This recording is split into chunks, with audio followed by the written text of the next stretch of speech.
श्री राधा कृष्णाभ्यां नमः। भागवत पुराण श्रीमद् भागवत महापुराण नवम स्कंद।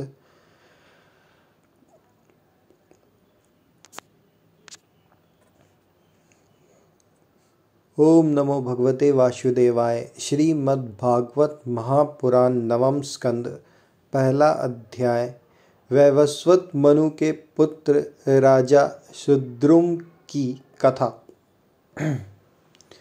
वैवस्वत मनु के पुत्र राजा सुद्युम्न की कथा। राजा परीक्षित ने पूछा, भगवान, आपने सब मनवंतरों और उनमें अनंत शक्तिशाली भगवान के द्वारा किए हुए ऐश्वर्यपूर्ण चरित्रों का वर्णन किया और मैंने उनका श्रवण भी किया। आपने कहा कि पिछले कल्प के अंत में द्रविड़ देश के स्वामी राजर्षि सत्यव्रत ने भगवान की सेवा से ज्ञान प्राप्त किया और वही इस कल्प में वैवस्वत मनु हुए। आपने उनके इक्ष्वाकु आदि नरपति पुत्रों का भी वर्णन किया। ब्राह्मण, अब आप कृपा करके उनके वंश और वंश में होने वालों का अलग अलग चरित्र वर्णन कीजिए। महाभाग, हमारे हृदय में सर्वदा ही कथा सुनने की उत्सुकता बनी रहती है। वैवस्वत मनु के वंश में जो हो चुके हों, इस समय विद्यमान हो और आगे होने वाले हों, उन सब पवित्र कीर्ति पुरुषों के पराक्रम का वर्णन कीजिए। सूत जी कहते हैं, शौनकादि ऋषियों, ब्रह्मवादी ऋषियों की सभा में राजा परीक्षित ने जब यह प्रश्न किया, तब धर्म के परम मर्मज्ञ भगवान श्री सुखदेव जी ने कहा, परीक्षित, तुम मनुवंश का वर्णन संक्षेप से सुनो। विस्तार से तो सैकड़ों वर्ष में भी उनका वर्णन नहीं किया जा सकता। जो परम पुरुष परमात्मा छोटे बड़े सभी प्राणियों के आत्मा हैं, प्रलय के समय केवल वही थे। यह विश्व तथा और कुछ भी नहीं था। महाराज, उनकी नाभि से एक सुवर्ण में कमल कोश प्रकट हुआ। उसी में चतुर्मुख ब्रह्मा जी का आविर्भाव हुआ। ब्रह्मा जी के मन से मरीचि और मरीचि के पुत्र कश्यप हुए। ब्रह्मा जी के मन से मरीचि और मरीचि के पुत्र कश्यप हुए। उनकी धर्म पत्नी दक्ष नंदिनी अदिति से विवस्वान सूर्य का जन्म हुआ। विवस्वान की संज्ञा नामक पत्नी से श्राद्ध देव मनु का जन्म हुआ। परीक्षित, परम मनस्वी राजा श्राद्ध देव ने अपनी पत्नी श्रद्धा के गर्भ से 10 पुत्र उत्पन्न किए। उनके नाम थे इक्ष्वाकु, नृग, शर्याति, दिष्ट, धृत, करुष, नरिष्यंत, परिषद्र, नभग और कवि। वैवस्वत मनु पहले संतानहीन थे। उस समय सर्वसमर्थ भगवान वशिष्ठ ने उन्हें संतान प्राप्ति कराने के लिए मित्रा वरुण का यज्ञ कराया था। यज्ञ के आरंभ में केवल दूध पीकर रहने वाली वैवस्वत मनु की धर्म पत्नी श्रद्धा ने अपने होता के पास जाकर प्रणाम पूर्वक याचना की कि मुझे कन्या ही प्राप्त हो। तब अर्धवर्यु की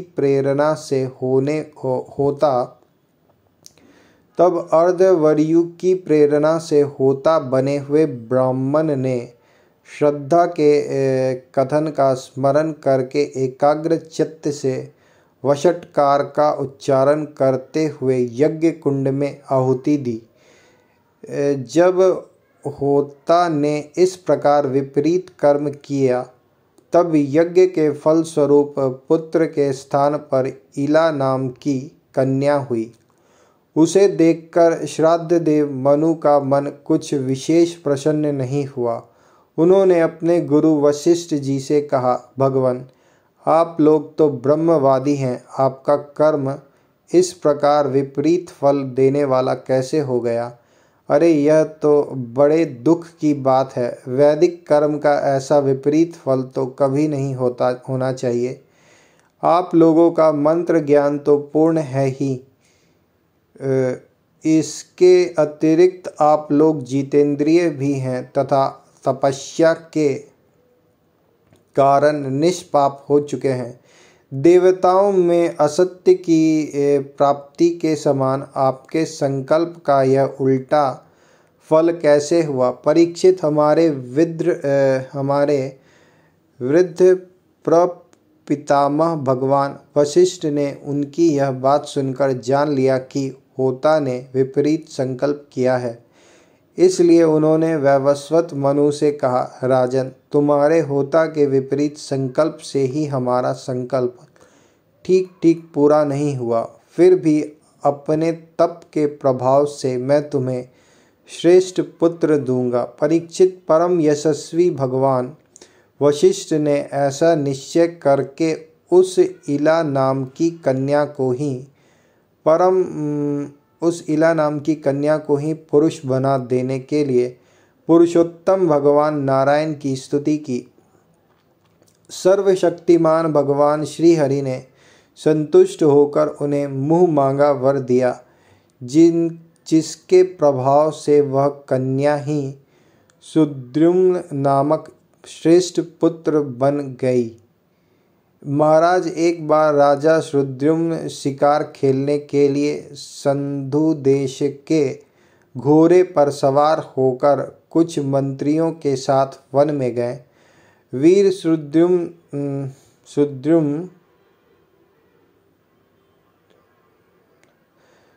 सुद्युम्न कवच पहनकर और हाथ में सुंदर धनुष एवं अत्यंत अद्भुत बाण लेकर हरिणों का पीछा करते हुए उत्तर दिशा में बहुत आगे बढ़ गए। अंत में सुद्युम्न मेरु पर्वत की तलहटी के एक वन में चले गए। उस वन में भगवान शंकर पार्वती के साथ विहार करते रहते हैं। उसमें प्रवेश करते ही वीरवर सुद्युम्न ने देखा कि मैं स्त्री हो गई हूँ और घोड़ा घोड़ी हो गया है। परीक्षित, साथ ही उनके सब अनुचरों ने भी अपने को स्त्री रूप में देखा। वे सब एक दूसरे का मुंह देखने लगे। उनका चित्त बहुत उदास हो गया। राजा परीक्षित ने पूछा, भगवान, उस भूखंड में ऐसा विचित्र गुण कैसे आ गया? किसने उसे ऐसा बना दिया था? आप कृपा कर हमारे इस प्रश्न का उत्तर दीजिए, क्योंकि हमें बड़ा कौतूहल हो रहा है। श्री सुखदेव जी ने कहा, परीक्षित, एक दिन भगवान शंकर का दर्शन करने के लिए बड़े बड़े व्रतधारी ऋषि अपने तेज से दिशाओं का अंधकार मिटाते हुए उस वन में गए। उस समय अंबिका देवी वस्त्रहीन थी।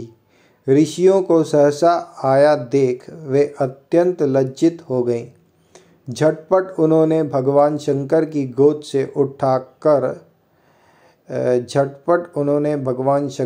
गोद से उठकर वस्त्र धारण कर लिया। ऋषियों ने भी देखा कि भगवान गौरी शंकर इस समय विहार कर रहे हैं, इसलिए वहां से लौटकर वे भगवान नर नारायण के आश्रम पर चले गए। उसी समय भगवान शंकर ने अपनी प्रिया भगवती अंबिका को प्रसन्न करने के लिए कहा कि मेरे सिवा जो भी पुरुष इस स्थान में प्रवेश करेगा वही स्त्री हो जाएगा। श्री सुखदेव जी ने कहा, परीक्षित, एक दिन भगवान शंकर दर्शन करने के लिए बड़े बड़े व्रतधारी ऋषि अपने तेज से दिशाओं का अंधकार मिटाते हुए उस वन में गए। परीक्षित, एक दिन भगवान शंकर का दर्शन करने के लिए बड़े बड़े व्रतधारी ऋषि अपने तेज से दिशाओं का अंधकार मिटाते हुए उस वन में गए। उस समय अंबिका देवी वस्त्रहीन थी। ऋषियों को सहसा आया देख वे अत्यंत लज्जित हो गईं। झटपट उन्होंने भगवान शंकर की गोद से उठकर वस्त्र धारण कर लिया। ऋषियों ने भी देखा कि भगवान गौरी शंकर इस समय विहार कर रहे हैं, इसलिए वहां से लौटकर वे भगवान नर नारायण के आश्रम पर चले गए।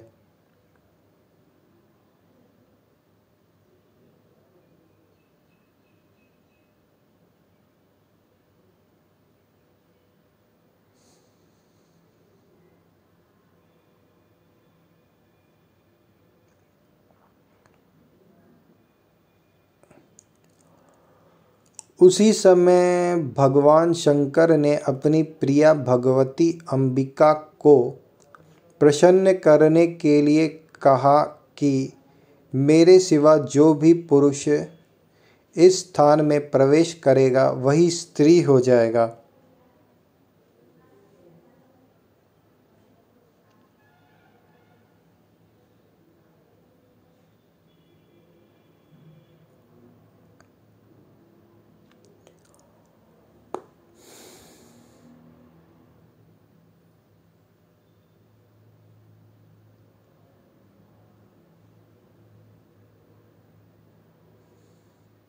परीक्षित, तभी से पुरुष उस स्थान में प्रवेश नहीं करते।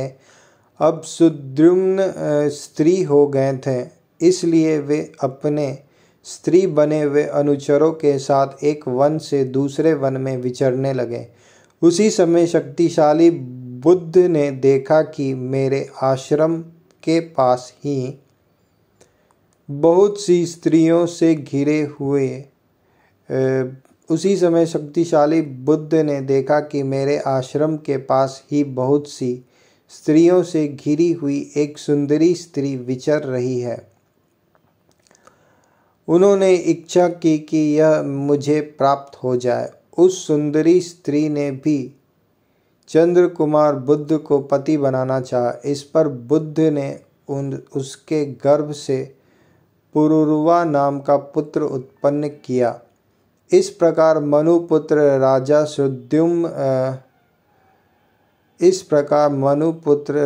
सुद्युम्न स्त्री हो गए। ऐसा सुनते ही कि उन्होंने उस अवस्था में अपने कुल पुरोहित वशिष्ठ जी का स्मरण किया। सुद्युम्न की यह दशा देखकर वशिष्ठ जी के हृदय में कृपावश अत्यंत पीड़ा हुई। उन्होंने सुद्युम्न को पुनः पुरुष बना देने के लिए भगवान शंकर की आराधना की। भगवान शंकर वशिष्ठ जी पर प्रसन्न हुए। परीक्षित, उन्होंने उनकी अभिलाषा पूर्ण करने के लिए अपनी वाणी को सत्य रखते हुए ही यह बात कही। वशिष्ठ, तुम्हारा यह यजमान 1 महीने तक पुरुष रहेगा और 1 महीने तक स्त्री। इस व्यवस्था से सुद्युम्न इच्छानुसार पृथ्वी का पालन करे। इस प्रकार वशिष्ठ जी के अनुग्रह से व्यवस्था पूर्वक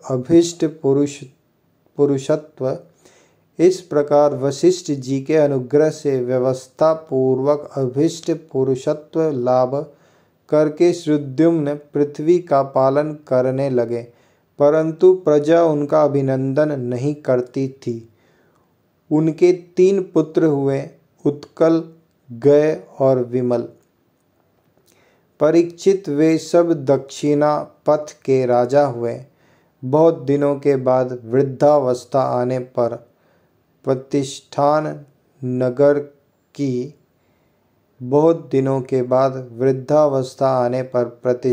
नगरी के अधिपति सुद्युम्न ने अपने पुत्र पुरुरवा को राज्य दे दिया और स्वयं तपस्या करने के लिए वन की यात्रा की।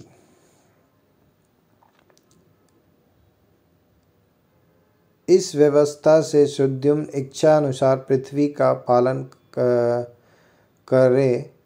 इस प्रकार वशिष्ठ जी के अनुग्रह से व्यवस्था पूर्वक अभीष्ट पुरुषत्व लाभ करके सुद्युम्न पृथ्वी का पालन करने लगे, परंतु प्रजा उनका अभिनंदन नहीं करती थी।